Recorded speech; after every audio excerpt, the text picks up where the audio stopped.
जय हिंद दोस्तों, सैनिक समाचारों में आपका हार्दिक स्वागत है। सबसे पहले बात करते हैं रोज की तरह हेडलाइंस की। बिल्कुल डीए-डीआर बढ़ोतरी की अटकलों पर कब लगेगा विराम, प्रोपोगंडा बहुत ज्यादा चल रहा है, इसके बारे में बात करूंगा। और दूसरी बात, जवानों की जिंदगी से मत खेलो, यानी अब उनसे कहा है कि जवानों को ये छुट्टियों पे भी काम कराने के आदेश देते हो तो ये जवानों के साथ सेना का राजनीतिकरण हो रहा है, इससे दूर रहना होगा, बचना होगा। इसके बारे में गंभीर बात करूंगा, जरूर आप सुनना। और तीसरी बात कहता हूं, यदि आप स्पर्श में माइग्रेट हो गए तो बहुत सारे स्पर्श सेवा केंद्र खुले हैं और उनके लिए मैं आपके लिए खबर लेकर आया हूं, जरूर इसको सुनना। खबर में साथ से सबसे पहले डीए और डीआर पर मैं आपके बात करूंगा। जैसे कि कहा जा रहा है अभी कि नेक्स्ट कैबिनेट बैठक 27 सितंबर को होगी और उसमें यह घोषणा होगी आपकी डीए डीआर बढ़ोतरी पर, क्योंकि कुछ अखबार कह रहे हैं कि अभी त्योहारों का सीजन शुरू हो गया। गणेश चतुर्थी है, नवरात्रि है, फिर दिवाली है, धनतेरस है,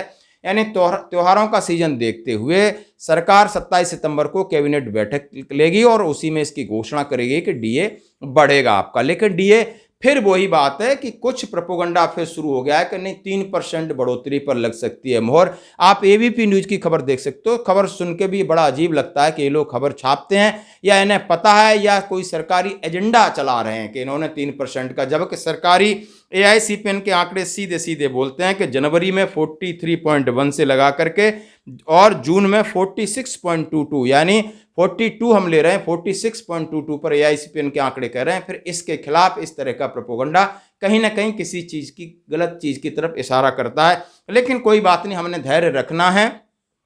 अभी G20 समिट है, उसके बाद स्पेशल सेशन है, उसके बाद कैबिनेट बैठक है, जरूर आपके डीए का ऐलान होगा और इसकी असंभवतः है कि सितंबर के पे और पेंशन में इसका एरियर के साथ आए। दोस्तों बढ़ते हैं अगली खबर की तरफ। जवानों से जबरदस्ती काम कराना ठीक नहीं, उसका राजनीतिकरण यानी सरकार, English army can't ask soldier to do social work on leave.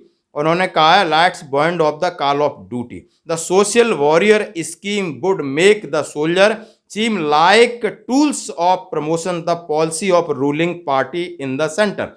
यानी सेना को एक टूल की तरह इस्तेमाल मत करो, जो रूलिंग गवर्नमेंट अभी सेंटर में बैठी है। ये बात बिल्कुल सत्य है कि एक सैनिक के बारे में एक जनरल साहब ने बहुत अच्छी बात लिखी कि सेना का जो जवान है किन परिस्थितियों में नौकरी करता है, उसको 15 साल बाद रिटायरमेंट दिया जाता है। वो सुबह से शाम तक हर प्रकार के काम, चाहे फिजिकल उसकी बेसिक मिलिट्री ट्रेनिंग हो, चाहे उसके ट्रेड ट्रेनिंग हो, ऑपरेशनल काम हो, नाइट ड्यूटी हो, एडमिनिस्ट्रेशन हो, सब काम करता है। और इतना स्ट्रेस है सेना के अंदर कि एक स्पोर्ट्समैन की तरह वो बस लगा रहता है। शायद उसके लिए 15 साल भी निकालना बहुत मुश्किल हो रहे हैं। और इधर प्रीमेचर पे भी आपने रिस्ट्रिक्शन लगा रखा है।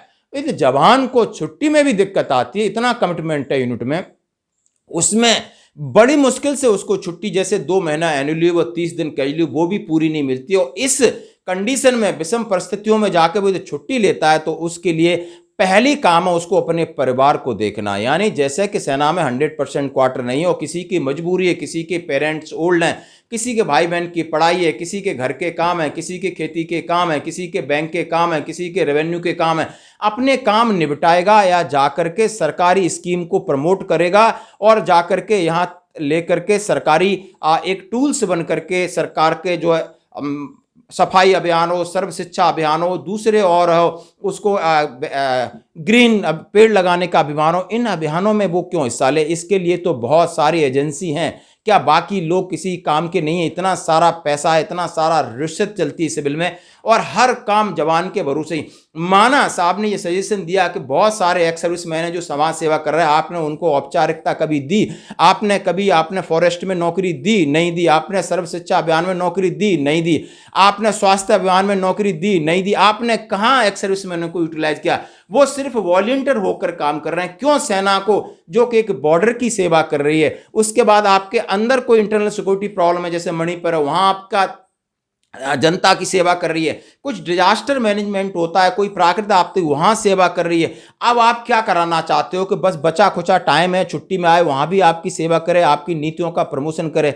बिल्कुल आप इसके ऊपर कमेंट्स कर सकते हो। क्या सरकार की ये नीति सही है? क्या जवान का उसकी लाइफ नहीं है? क्या उसको पैसे की जरूरत नहीं है? क्या उसको आराम की जरूरत नहीं है? क्या उसके फैमिली की जरूरत नहीं है? क्या उसको बच्चों की जरूरत नहीं है? क्या उसके पास क्वालिटी टाइम है? ये सारी चीजें यूनिट में नहीं मिलती हैं। तो सिर्फ और सिर्फ उसको सारा और उम्मीद अपनी छुट्टी से रहती है कि हमें कब छुट्टी मिलेगी, तब हम चैन की नींद सोएंगे। हाँ जी दोस्तों, बंदा सो नहीं पाता है। जो ये पॉलिसी बना बना के पेपरों पे छाप छाप के फेंकते हैं, इनको शर्म आनी चाहिए कि जवान की जिंदगी कैसी है, उसको टटोलने के लिए, उसको समझने के लिए, उसको आरामदायक बनाने के लिए तो सोचा नहीं। उन्होंने दूसरी चीजें डाल दी कि नहीं बस इसको आगे रख लो और देश को सुधारने का, देश को चमकाने का, देश को ठीक करने का ठेका इन्हीं लोगों ने लिया है। चाहे सेना का वो अधिकारी हो, चाहे सेना का जेसी हो, चाहे सेना का जवान हो, और बाकी डिपार्टमेंट अपने मजे लेने के लिए। ये शायद गलत बात है। बहुत सारे लाखों भूतपूर्व सैनिक करिए इस्तेमाल, किसने मना किया?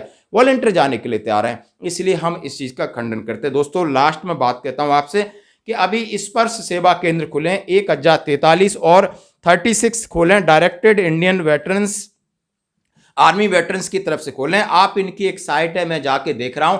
यदि आपको इस पर संबंधी कोई समस्या है, यदि आपका फैमिली डिटेल उसमें मेंटेन नहीं हुआ है, यदि आपका फैमिली नाम या कुछ चीजें गड़बड़ हैं, या आपका आधार कार्ड संबंधी, या आपका बैंक संबंधी, आपका पर्सनल डाटा संबंधी कोई भी समस्या है, तो आप जाके जो स्पर्श सेवा केंद्र है उनसे संपर्क कर सकते हो। हर जगह हैं। इनकी फ्रेश लिस्ट निकली है, जो कि मैं एक लिंक डाल रहा हूं। आप हमसे मांग सकते हो कि जाकर के एक लिंक आप खोलोगे, यानी आप स्पर्श के अंदर ही जाओगे। स्पर्श आप समझ सकते हो, पेंशन डिफेंस में जाने के बाद आपको ये लिस्ट आएगी। लिस्ट में आप अपना जगह खोज कर सकते हो, उनका एड्रेस मिलेगा, उनका नाम मिलेगा, किस बैंक के अंदर है, आप जा सकते हो और अपना डाटा सुधार करा सकते हो। क्योंकि बार बार समझ सकते हो, जब से स्पर्श आया अभी बहुत सारा माइग्रेशन शुरू हो गया, लोगों को बहुत सारा डाटा में गड़बड़ी है, और वहां से फोन करो पीसीडीएम बोलते हैं आप रिकॉर्ड में फोन करिए। रिकॉर्ड में भाई क्यों करें? रिकॉर्ड से पूरे डॉक्यूमेंट आपके पास थे, आपने पहले वाला पीपीयू दिया, उसमें सारी जानकारी सही है और आपने उसको चेंज किया है, तो उसके लिए जिम्मेदार ठीक करने के लिए आप हो, न कि हम हैं, न रिकॉर्ड है, न और कोई दूसरी एजेंसी है। धन्यवाद दोस्तों, आज की खबरों में इतना ही। बने रहिए हमारे साथ। जय हिंद।